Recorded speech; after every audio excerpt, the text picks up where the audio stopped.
Welcome to another video. My name is Tom Nash, former senior financial analyst, now a full-time YouTuber talking about financial education and the stock market. And if you follow the stock market, there's one story that you just couldn't avoid. Unless you were living under a rock, you definitely saw what's going on with Jack Ma.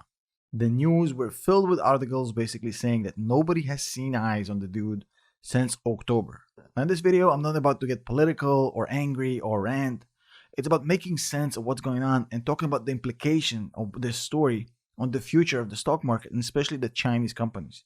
Because I think it's a monumental event and not a lot of people understand what's going on here.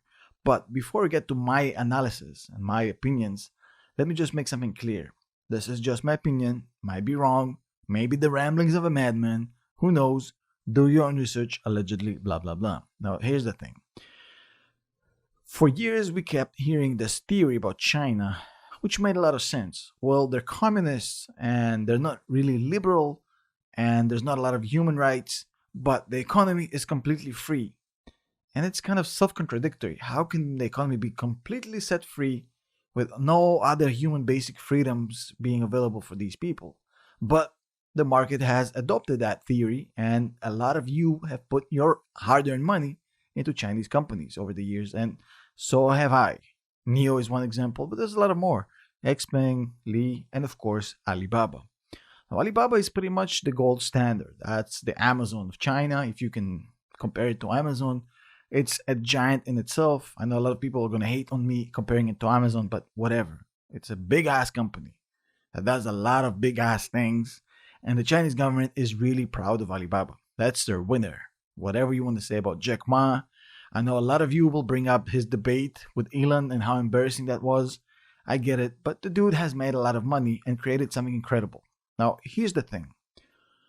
This whole theory is now being tested, and I don't think it's going to come out very well out of the story no matter what happens next, because what's been going in China is that a lot of controversial and outspoken people have been disappearing. Much like in other places in the world, shout out to Russia, there's not a lot of room for discussion or any rivalry versus the political domain. So whoever goes against the party line usually gets penalized in one way or another. Now, for weeks and for months, we haven't seen Jack Ma, and that's really strange because we always assumed that Jack was above that. He was a billionaire, everybody knows him. I mean, he's bigger than that system. He can say whatever the fuck he wants, right? And basically, we had Jack Ma do it exactly that. However, it didn't pan out that well because what actually happened, and let me go back, let me give you the whole story because I don't feel the story gets enough exposure. What led to his disappearance? Because not a lot of people understand that. Essentially, you have to understand that Jack Ma used to be all about Alibaba. And Alibaba at some point actually had to spin off one of its ventures, which used to be called Alipay. It's basically the Chinese PayPal, if that's how you want to define it, just to keep things simple. I know it's not the Chinese PayPal. But essentially, the business got good, and they spun it out and it became a self-existing company, and Jack still holds 11% of that, and it's an affiliate of Alibaba, but it's a separate company. Now that company actually changed its name to Ant Group, from Alipay to Ant Group, and Ant Group initially started off as a payment facilitator, and to this day there's a lot of cash that goes through Ant Group. I mean, we're talking about $17 trillion per year of payments being processed. And for many, many years, that was the core business of that actual entity. However, something really interesting happened that actually I talked about in regards to other companies, that this company started trending towards services and towards financial services. What actually happened is that this company realized they have this platform that they actually utilize to facilitate a lot more just payments. And they started providing insurance, lending, a lot of different things that started to actually evolve within Ant Group. But the biggest one of them all, especially now lately, is the whole lending business. Their platform is being used for a secondary lending market.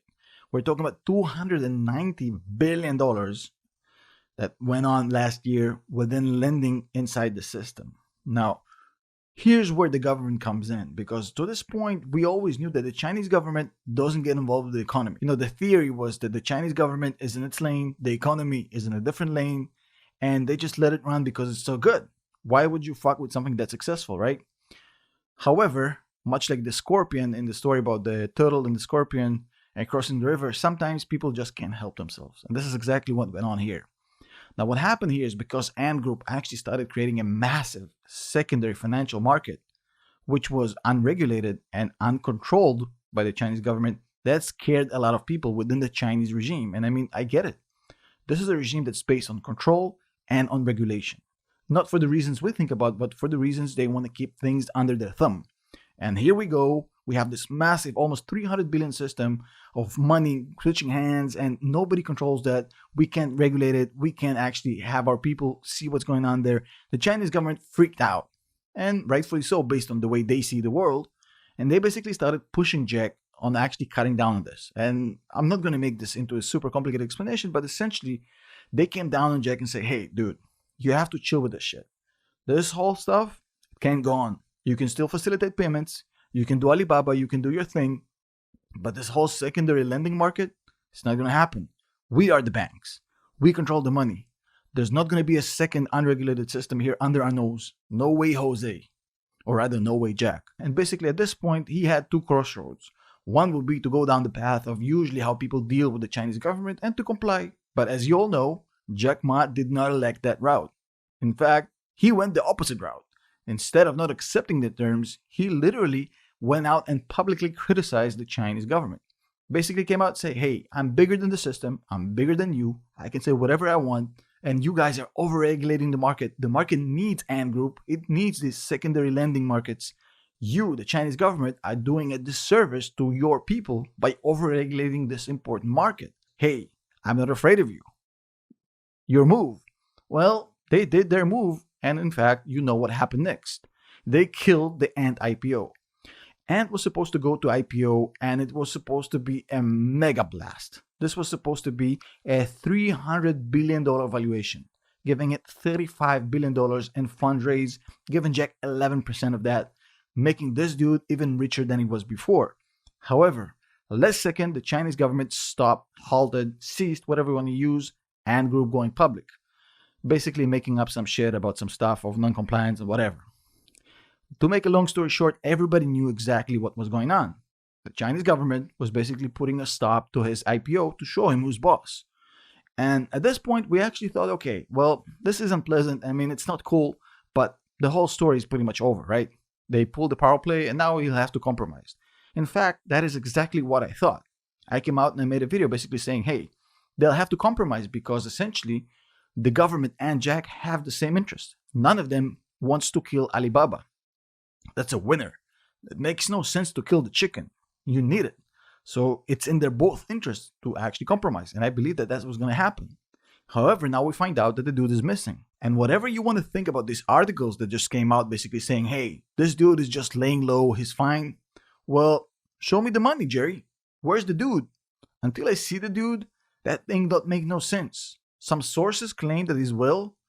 I don't know if this is a manipulation by the Chinese government or it's real. Who knows? Until we see the dude, we need to put eyes on him. For me, he's missing. And here's the actual question I want to pose here. What's going to happen next? Because this has already happened. Jack Ma already went missing. And you know what? It's not about these short-term gains. I know a lot of people lost a lot of money going from 240 to 220 when they actually announced that he was missing. And then some other people, or maybe the same people, made back some money or made new money when the share price went from 220 to 240. When this new articles came out today saying, hey, he's just laying low, I don't care. This is just short-term speculative day trading gains.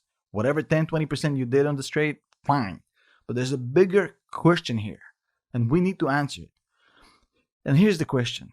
Do we want to put money in a company when we know that somebody can come in and change the rules immediately? Basically come in and pluck a major key player from that company. Imagine the US government could just make Elon Musk go away, disappear. Would you want to put money in a company like that?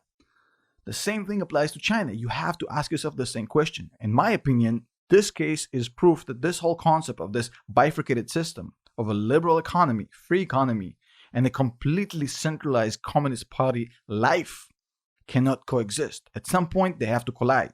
And when they collide, you can't reconcile that. You can't explain to yourself why you would want to put money in a company that the Chinese government can just pluck away, change the rules, make it go away, stop an IPO for no reason, blame it for antitrust issues, whatever. It just don't make no sense to me. This is proof that this system is failing. Would you want to actually fuck with that system that made you a force? The Chinese government, before the economy blew up, was in deep shit. You have to understand that China wasn't always this China you see now. The whole bloom, the whole explosion of China is basically because they let the economy go. So now you want to start fucking with that same thing that actually made you big? Well, it happened despite of you, not because of you. So what's going on now is that they can't help themselves. The Chinese government literally cannot help itself. They're so controlling, they're so centralized, they can't have anybody questioning anything that has to do with them or the economy and whatnot. And by doing that, they're essentially killing the chicken. They're killing the goose. They're killing the winner.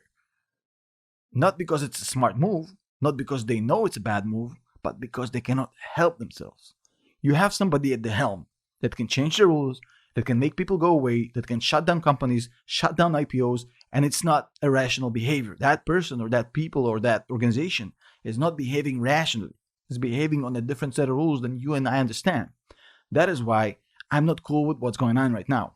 I'm literally not cool in 2021 to have a person disappear because of his opinions and just to try to make 20% of the company he used to own or still owns or whatever. I don't give a shit about the ROI on Alibaba. I don't care. It doesn't matter. There's a bigger question here. For me personally, there's no going back. No matter how much money you can throw at me, I'm never going to be tempted to put money in a Chinese company again. What I've seen happening with Jack Ma, this is garbage. I can't have my money in a company that is in a completely state of uncertainty. It's so dangerous, it's so risky. Beyond the fact that morally, I can't accept that. And I'm not saying that you guys should do it, but I personally will not accept reality when a CEO or a founder may just poof, go away because he dared to say, goodness, that the markets are over-regulated. That is not a good look. There's plenty of other opportunities for me outside China, and I'm sure other places have their own issues, but this shit is not for me. I'm not down with this. I'm not fucking with this. I'm done. And honestly, until Jack Ma comes out and explains what the fuck happened here, and I doubt it that there's any explanation that can make sense of this, unless it's one of those stories that my drunk grandpa was kidnapped by aliens and then came back, and another video. Unless it's some sort of an alien kidnap story, there's no way I'm coming close to Chinese companies ever again, no matter how good or innovative they may be. This is a fucked up environment. I'm out.